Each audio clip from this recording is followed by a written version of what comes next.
हाय दोस्तों, ये आपको जो एनिमेशन में दिखाई दे रही है ये यूकेरियोटिक सेल्स है और इस ह्यूमन सेल्स के बारे में हम आपको बताएंगे। एनिमेशन में सारी जानकारी देंगे। तो शुरू करते हैं। देखिए यहाँ पर सबसे पहले यूकेरियोटिक सेल्स है क्या। तो ये ह्यूमन, एनिमल्स, प्लांट्स और फंगस में पाए जाने वाली सेल्स होती है। इसके जो पार्ट्स हैं उसके बारे में एक एक करके हम चर्चा करेंगे। देखिए पहला पार्ट्स है यहाँ पर जो आपको स्क्रीन पर दिखाई दे रहा है पर्पल कलर में, यह है रफ एंडोप्लाज्मिक रेटिकुलम। इसे हिंदी में खुरदरी अंतःपृथ्वी जालिका भी कहते हैं।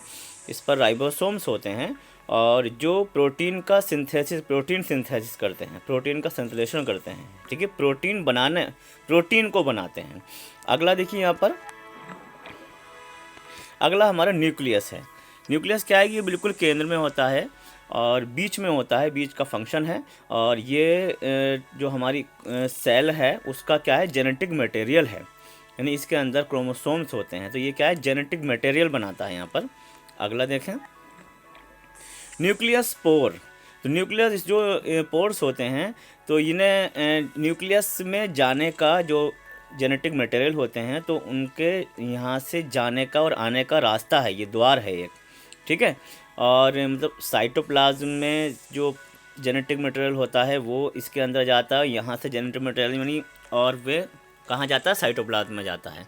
तो ये एक तरीके का क्या है, रास्ता है किसका, न्यूक्लियस का और साइटोप्लाज्म के बीच का। आगे देखें, ये बहुत मेन पार्ट्स है, ये इसे कहते हैं माइटोकॉन्ड्रिया। ठीक है, माइटोकॉन्ड्रिया क्या है, ये सेल का पावर हाउस कहलाता है, विद्युत गृह कहलाता है। और इसमें एटीपी के रूप में जो एनर्जी है वो इकट्ठा रहती है, और जब हम कुछ कार्य करते हैं, काम करते हैं, तो वो एनर्जी रिलीज़ कर दी जाती है। ठीक है, बहुत मेन पार्ट्स है माइटोकॉन्ड्रिया। आगे देखिए, अब बात कर लेते हैं साइटोप्लाज्म की। तो साइटोप्लाज्म एक चिपचिपा सफ़ेद रंग का जिलेटिन लाइक सब्सटेंस होता है जो पूरी कोशिका को चारों तरफ से घेरे हुए रहता है, और ये कोशिका के अंदर पाया जाता है, और इसके अंदर जितने भी ऑर्गन्स हैं वो इसके अंदर रहते हैं। आगे देखें, अब बात कर लेते हैं क्रोमोसोम्स की, जिसे गुणसूत्र कहते हैं।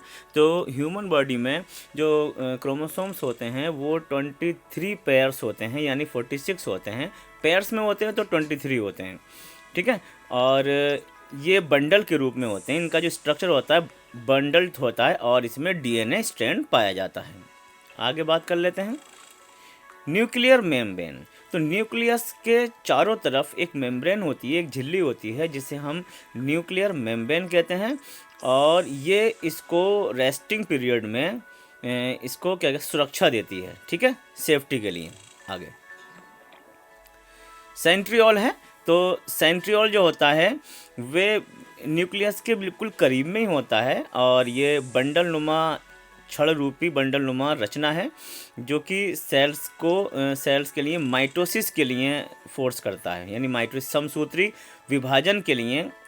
विभाजन इसी के माध्यम से किया जाता है, सेंट्रियोल्स के माध्यम से। ठीक है, आगे देखें लाइसोसोम्स।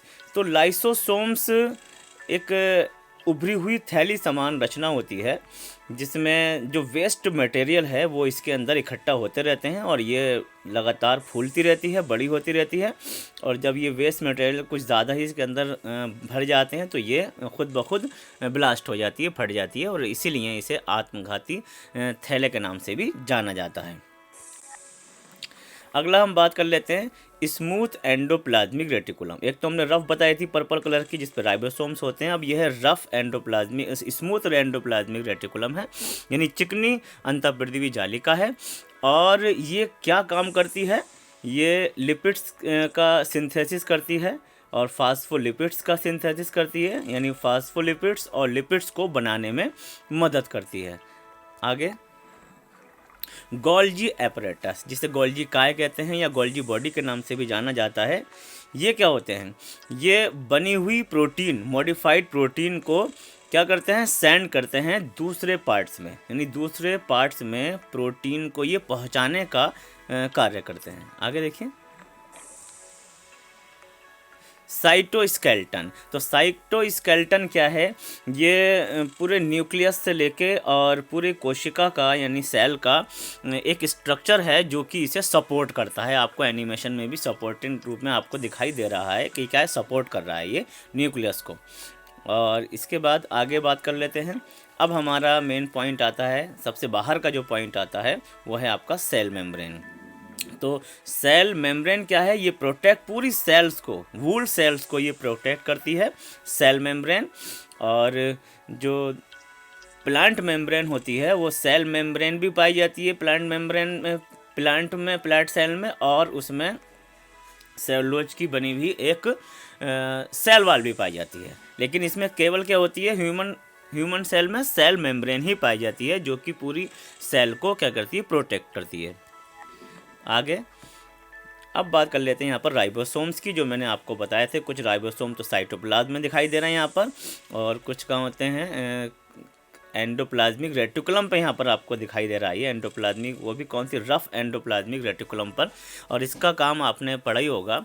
ये क्या है कि ये प्रोटीन सिंथेसिस का कार्य करता है। ठीक है, मैसेंजर आरएनए यानी mRNA टू सिंथेसिस प्रोटीन, यानी mRNA से मिलकर क्या बनाता है, ये प्रोटीन को बनाता है। आगे अब बात करते हैं सबसे आखिरी भाग की, इसकी जो है इसका न्यूक्लियोलस। न्यूक्लियोलस क्या है कि ये बिल्कुल न्यूक्लियस के बीच में यानी केंद्र में पाया जाता है। और राइबोसोम्स जो बनते हैं वो इसी के अंदर बनते हैं, न्यूक्लियोलस में। ठीक है, बिल्कुल ये मेन पार्ट्स हैं यहाँ पर ये। और फिर राइबोसोम यहाँ से बनने के बाद रफ एंडोप्लाज्मिक रेटिकुलम में पहुँच जाते हैं। अब इसमें आता है वेसिकल्स। ये वेसिकल्स क्या है? तो वेसिकल्स एक ऐसी गोलाकार संरचना होती हैं जो कि क्या कहते हैं, खनिज लवणों को, जो हमारे अमीनो एसिड्स हैं, लिपिड्स हैं, प्रोटीन हैं और कार्बोहाइड्रेट्स वगैरह जितने भी हमारे इस तरीके के पोषक पदार्थ होते हैं, उनको इकट्ठा करती है अपने अंदर और फिर उनका ट्रांसपोर्ट करती है, यानी एक दूसरे अदर अंगों में इसको पहुंचाने का ये कार्य करता है। यानी इकट्ठा भी करता है, फिर उसको पहुंचाने का भी कार्य करता है। ठीक है, तो ये स्ट्रक्चर, ये एनिमेशन जो मैंने आपको यूकैरियोटिक सेल्स का दिखाया है और बताया है, कैसा लगा? आपको अच्छा लगा हो तो लाइक कीजिए, शेयर कीजिए और हमारे चैनल बायोलॉजी MK को सब्सक्राइब कीजिए। शुक्रिया।